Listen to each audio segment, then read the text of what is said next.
বিসমিল্লাহির রহমানির রহিম। শুরু করতেছি মহান আল্লাহর নামে, যিনি পূরণ করুণাময়, অতি দয়ালু। সম্মানিত মুসলিম দিনী ভাই ও বোনেরা, আজকে আমরা আলোচনা করুন নামাজ পড়াটা নিয়ে। নামাজ পড়লে আমাদের ফায়দা কী কী হইতে পারে, না পড়লে আমাদের লোকসান কী কী হইতে পারে। নামাজ এটা ইসলামের মূল যে 5টা খুঁটি আছে, তার ভিতরে সবচেয়ে প্রথম খুঁটিতে আছে ইমানের পরে নামাজ পড়া। আল্লাহ রাসূল সাল্লাল্লাহু আলাইহি ওয়াসাল্লাম যখন দুনিয়াতে চলে যাবেন তখনও বেড়ে গেছে নামাজ। হ্যাঁ, নামাজ পড়া। তো আমরা নামাজ পড়তে চাই না, আসলে নামাজ পড়তে চাই না কারণ আছে 2-3টা মেজর কারণ আছে। একটা কারণ আছে আমরা দিন থেকে গাফেল থাকি, দুনিয়ামুখী হয়ে থাকি। দ্বিতীয় কারণ আছে আমাদের সাথে যে শয়তান জিনটা আছে সেটা এবং আমাদের নফস, এই দুইটা মিলে আমাদেরকে প্রচুর পরিমাণ ধোঁকা দেয়। এবং সোসাইটি আছে, সমাজ আছে, হ্যাঁ, এগুলির সাথে মিশার পরও, চলাফেরা করার পরও নামাজ থেকে মানুষ গাফেল হয়ে যায়। 3 নম্বর যেটা দেয় সেটা আছে নিজের ব্যক্তিগত ইচ্ছার অলসতা। ঠিক আছে না ভাই? নিজের ব্যক্তিগত ইচ্ছার অলসতা। আচ্ছা, নিজের ব্যক্তিগত ইচ্ছার কি অলসতা? কি মানুষ গাফেল হয়ে থাকে।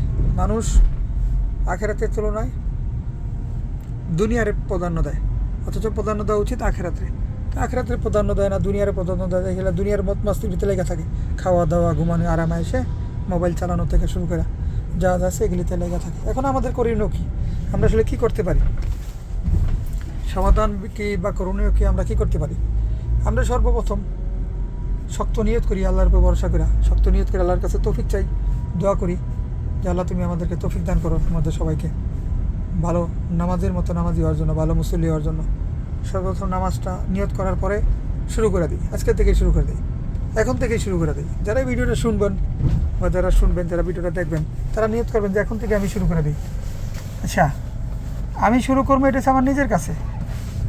এখানে শয়তান আমার শুধু অসহসা দিতে পারবো, কিন্তু শয়তান কিন্তু আমার আটকে রাখতে পারবো না, শয়তানকে আটকে রাখতে পারবো না। তাই আমি নিজে শুরু করে দিই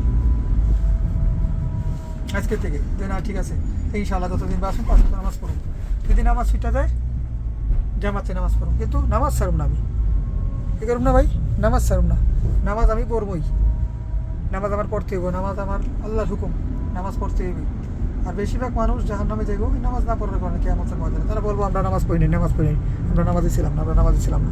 কবরও শাস্তি হইব, নামাজের জন্য ভয়াবহ শাস্তি। তাহলে আমাদের কি ভাই? নামাজটা ঠিক করা, 5 ওয়াক্ত নামাজ পড়া, কাজে কামে ব্যস্ততার মাঝে যেভাবে থাকি নামাজটা ঠিক মতো আদায় করা। নামাজ ছুটে গেলে কাজা নামাজ পড়া না, বাট নামাজ পড়া, কন্টিনিউ নামাজ পড়া। প্রথমে ফরজগুলোই করার চেষ্টা করি, যারা আমরা না পড়ি একদমই টোটালি। ফরজগুলো পড়তে আস্তে কি আমরা কি সুন্নত, নফল, বেতের যে নামাজগুলো, বাকি নামাজগুলো আছে ওগুলির ভিতরে আমল করার চেষ্টা করি। ঠিক আছে না ভাই? ইনশাআল্লাহ আল্লাহ সকল মুসলিম ভাই ও বোনদের তৌফিক দান করুক, আল্লাহ আমারও তৌফিক দান করুক 5 ওয়াক্ত নামাজ পড়ার জন্য। আর আমরা নামাজ পড়ব না কে? আল্লাহ তাআলা আমাদেরকে বানাইছে আল্লাহ ইবাদত করার জন্য, ঠিক না? জিন আর ইনসানকে বানাইছে আল্লাহ তাআলা ইবাদত করার জন্য। আল্লাহর খাই, আল্লাহর পিন্দি, আল্লাহর দুনিয়া বাস করি, আল্লাহর সব কিছু নিয়ামত ভোগ করি। তো ভোগ করার পরও আমরা কেন আল্লাহর হুকুম এখন পালন করব না? ঠিক না?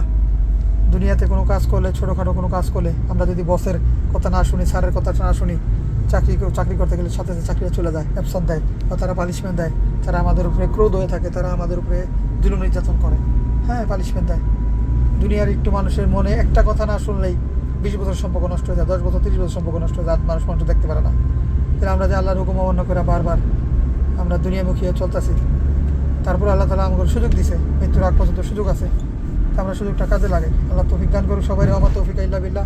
আল্লাহ আমারও তৌফিক দান করুক, আল্লাহ আপনাদের সবাইকে তৌফিক দান করুক। ভালো কথা আসলে বলতাছি, বলার করা এক না, বলার করা বহুত পার্থক্য। আল্লাহ তাআলা তৌফিক দান করুক। আল্লাহ তাআলা তৌফিক দান করলে সহজ, আল্লাহ তাআলা তৌফিক না দান করলে কি অনেক কঠিন। আল্লাহ তাআলা তৌফিক দান করবো তখন যখন আমরা কি করবো?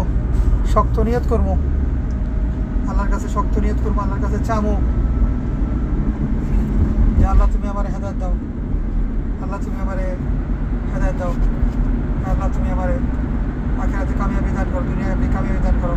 তখন কোনো গুনাহগার বান্দা শক্তভাবে নিয়ত করে ওলামায়ে কেরাম বলেন, বিভিন্ন বয়ানে আমরা শুনে থাকি, যখন কোনো বান্দা সে নিজেরা পরিবর্তন করার জন্য শক্ত নিয়ত করেন, আল্লাহর কাছে দোয়া করেন, হ্যাঁ কান্দাকাটি করেন বা আল্লাহর কাছে চান, তখন আসমান থেকে আল্লাহ তাআলা ফয়সালা দিয়ে দেয়, ঠিক আছে ও যেহেতু চাইতেছে, ও যেহেতু পরিবর্তন হইতে চায়, আমি আল্লাহ মাফ করে দিলাম, তারও পরিবর্তন করার সমস্ত ব্যবস্থা আমি আল্লাহ করে দিই। তখন এই হলো বিষয় ভাই।